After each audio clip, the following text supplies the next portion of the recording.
আসসালামু আলাইকুম এভরিওয়ান, সবাই কেমন আছেন?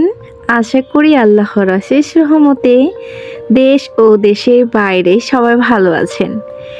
আজকে তো বিকালটা শুরু হয়েছে অনেক আনন্দ দিয়ে। এই যে মানহা কিন্তু আজকে অনেক হ্যাপি ছিল, বাট তার শরীরটা একটু ভালো ছিল না, কিন্তু তার মনটা যেহেতু ভালো ছিল তাই আজকে আমরা কিন্তু একটু দুপুরের বেলা খাওয়া দাওয়া করার পর আমরা একটু আড্ডা দিচ্ছিলাম সবাই মিলে। তখন মানহার বড় বোন এসেছে, তার সাথে সে অনেকক্ষণ খেলা করে এখন আমরা একটু বাহিরে যাচ্ছি।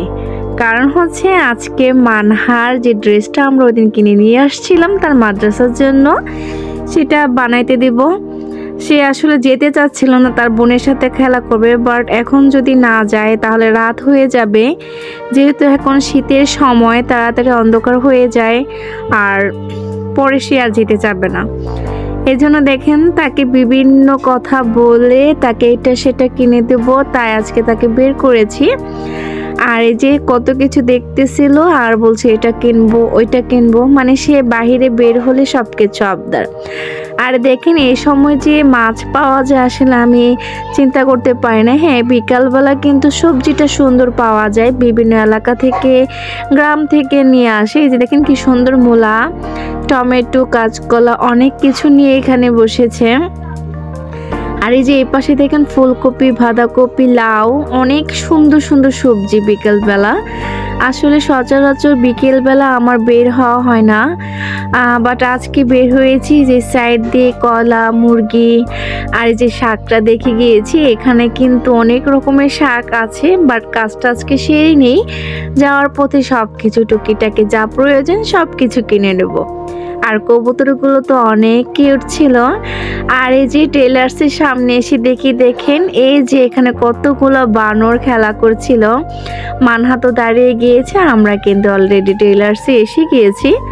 এই যে দেখেন অনেক কিছু এখানে নিয়ে এসেছি, তার পাশাপাশি কিন্তু আমরা নিজেরাও অনেক কিছু বানাবো। আশি করে আসা হচ্ছিল না, তাই মানহা নানুমনির জন্য আমার জন্য সব কিছু মাপটা আগে দিয়ে নিই, তারপর হচ্ছে মানারটা দিয়ে নেব। সে কিন্তু অনেক দুষ্টুমানি করছিল, এখানে বানর দেখছিল। ওই যে দেখেন তাকে ধরে নিয়ে এসে শেষমেশে যে এই আঙ্কেলটা কিন্তু অনেক ছোটবেলা থেকে আমি ওনার কাছে ড্রেস বানাই, মানহার জন্য বানিয়েছি। এই যে আমরা কিন্তু ড্রেসের মাপ দিয়ে চলে এসেছি একটা বেকারিতে। এই যে এই কেকগুলো অনেক পছন্দ আমার, ছোটবেলা খেতাম। আর যে কথা সেই কাজ। এই যে মানহার জন্য কিন্তু এখানে কেলে, তারপর হচ্ছে তার পছন্দের অনেক কিছু এখানে আমরা কেনার জন্য এসেছি, তাকে যেহেতু কথা দিয়েছি। আর বেকারির থেকে তার নানার জন্য সে কিন্তু অনেক কিছু এখানে নিয়ে এসেছে, সেটা খাচ্ছিল। এই যে কেলে নিয়ে আসছে, সেগুলা দিয়ে বোনের সাথে কি কি তৈরি করবে ওগুলা নিয়ে সে কথা বলছিল আর বানাচ্ছিল। সে কিন্তু আজকে অনেক হ্যাপি। আর এই যে রুটির উপরে যে মাখনটা থাকে সেটা কিন্তু অলরেডি ফিনিশড, কারণ এটা হচ্ছে মানহার অনেক প্রিয়। সব কিছু কিন্তু খেয়ে এখন নানাকে রুটিটা দিয়েছে। আর এই যে কেকটা, এটা ছোটবেলা আমি অনেক খেতাম, আজকে অনেক দিন পর দেখেছি, তাই আজকে এক প্যাকেট নিয়ে এসেছি। আর এই যে শাকটার কথা বলেছিলাম, ডেকি শাক, এই শাকটা কিন্তু বাসায় নিয়ে এসে এখন ক্লিন করব। আসলে এই শাকটা কিন্তু শরীরের জন্য অনেক ভালো, বাট আমি কখনো ট্রাই করিনি, আজকে ফার্স্ট বাসায় নিয়ে এসেছি। এখন কুটে বেছে পরিষ্কার করে ফ্রিজে রেখে দিব। এই রেসিপিটা অবশ্যই আপনাদেরকে শেয়ার করব যদি আপনারা চান। আমি আসলে কখনোই খাই নাই, বাট আম্মাকে বলবো কিভাবে করা যায়। এখন একটু গুছিয়ে নেই। কি সুন্দর শাকটা আমি ফার্স্ট দেখলাম। মেথি শাকটা আসলে আমি অনেক ইউটিউব ভিডিওতে দেখেছি, বাট আমার খাওয়া হয়নি। এই যে দেখেন কি সুন্দর কচি, একদম মানে তাজা ফ্রেশ, গ্রাম থেকে নিয়ে এসেছে লোকটা বলল। আমি যে অল্প অল্প করে সব কিছু বেছে নিব এখন।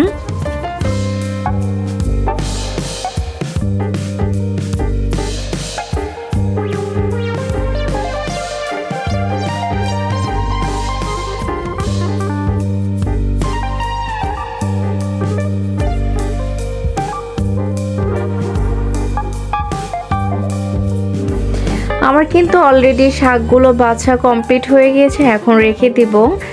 আর আমি শাক বাছাবাছি কমপ্লিট করে এখানে চলে এসেছি রান্না করে সকল মশলা ব্লেন্ডার করে নিয়েছি, কারণ হচ্ছে রাত এখন 11টার উপরে। মানহা ঘুমিয়ে গিয়েছে, বাসার সমস্ত কাজ কমপ্লিট। কারণ সকাল হলে যেহেতু মানহার জন্য টিফিন নিয়ে যেতে হবে মাদ্রাসায়, এর জন্য এখানে আমি চিকেন বিরিয়ানি রান্না করছি অল্প করে, যাতে সকালবেলা মানহার একটু নাস্তা হয়ে যায় আর তার টিফিনের কাজটা হয়ে যায়। কারণ মাঝে মধ্যেই সকালবেলা নুডলসটা তৈরি করি, আসলে সবসময় মেয়ে তো নুডলস খেতে চায় না, এর জন্য আজকে তার জন্য একটু তার পছন্দের চিকেন বিরিয়ানি রান্না করছি। এখানে মশলার মধ্যে যদি আমি জয়ফল, জয়ত্রী, পোস্তদানা, দারচিনি, এলাচ, লং, জিরে সব কিছু একসাথে ব্লেন্ডার করে আমি নিয়েছি। আর এখানে পেঁয়াজ, আদা, রসুন আর 2টা কাঁচামরিচ দিয়েছি। আর এই পাশ দিয়ে কিন্তু চিকেন বিরিয়ানির জন্য আমি অল্প করে একটু মুরগির গোস্ত নিয়েছি, একদম ক্লিন করে। মশলাটা কষানো শেষ আমার, এখন দিয়ে দিব। এইভাবে আসলে শর্টকাটে বিরিয়ানিটা রান্না করলে অনেক খেতে ভালো লাগে। আপনারা এইভাবে রান্না করে দেখতে পারেন। আমি তো মানহার জন্য রান্না করছি, তার টিফিনের জন্য, বাট রেগুলার আপনারা যখন খান বাড়িতে তখন এইভাবে রান্না করে দেখবেন, এই টেস্টটা অন্যরকম লাগে, একদম অন্যরকম। বাহিরের চিকেন বিরিয়ানি থেকে কোনো অংশে কম নয়। আমার কাছে তো খুবই ভালো লেগেছে খেতে। আমি কিন্তু রাতে একটু টেস্ট করেছিলাম যে টেস্টটা কেমন এসেছে। আমি মাঝে মধ্যে এইভাবে ব্লেন্ডার করে সমস্ত মশলা, সরি আরেকটা জিনিস বলতে ভুলে গিয়েছি, এখানে কিন্তু আমি 4 থেকে 5টা কাঠবাদাম আমি দিয়েছি একসাথে ব্লেন্ডার করে। আর আপনারা চাইলে এখানে একটু টক দই ইউজ করতে পারেন, বাট মানহা পছন্দ করে না। এই যে কথা বলতে বলতে আমার কিন্তু গোস্তটা কষানো হয়ে গিয়েছে, তেলটা দেখে না একদম ছেড়ে দিয়েছে। এই যে আমি হয়তোবা আপনাকে দেখাতে পারছি আর কি। এইভাবে যখন তেলটা ছেড়ে দিবে ওই মুহূর্তে আপনারা এখানে একটু জল দিয়ে দেবেন, মানে যে পরিমাণটা সেদ্ধ হতে লাগবে মাংসটা। এই যে এখন এই জলে কিন্তু সেদ্ধ হয়ে যাবে, আর মনে হয় না বেশি লাগবে।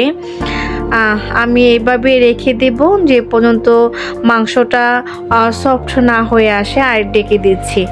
আসলে মানহা এই চিকেন বিরিয়ানিটা খেতে আমার হাতে অনেক পছন্দ করে, আর আমার কিন্তু ওর জন্য রান্না করতে খুব ভালো লাগে। আর আমার মাংসটা কষানো হওয়ার পর আমি পোলাও চালটা দিয়ে দিয়েছিলাম, আর এই যে দেখেন অবস্থাটা এই পর্যায়ে এসেছে। এখন এটা আমি একটু দমে বসাবো, হালকা করে দমে বসালে ভাতটা একটু সুন্দর সফট হয়ে আসবে। আমার কিন্তু আর পানিটা দেই নাই, আমি যে ঝোলটা দিয়েছিলাম ওইটার মধ্যে আমি চালটা একটু হালকা কষিয়ে আমি এই যে দমে বসিয়ে দিয়েছি। আমার কিন্তু অলরেডি চিকেন বিরিয়ানিটা হয়ে গিয়েছে। দেখেন তো কেমন লাগছে, কালারটা কিন্তু জোস। আমার তো দেখি খেতে ইচ্ছে করছে এখন, বাট আমি রাত্রে টেস্ট করেছি। আমার কিন্তু খাওয়ার পরে আমি এখন ভয়েসটা দিচ্ছি। মানহার নাম আমাদের কাজ, অল্প রান্না করলে আসলে বরকত আসে, টেস্টটা মনে হয় বেড়ে যায়। মানহার নানা ভাই তো বলছিল এত রাত্রে রান্না করছো গরম গরম, তাও আবার শীতের মধ্যে বিরিয়ানি, আমি একটু টেস্ট করে দেখি। আমার বাবাকে কিন্তু আমি দিয়েছি, সে কিন্তু অনেক ভালো বলেছে। আশা করি আজকের ব্লগটি আপনাদের কাছে ভালো লেগেছে। আল্লাহ হাফিজ।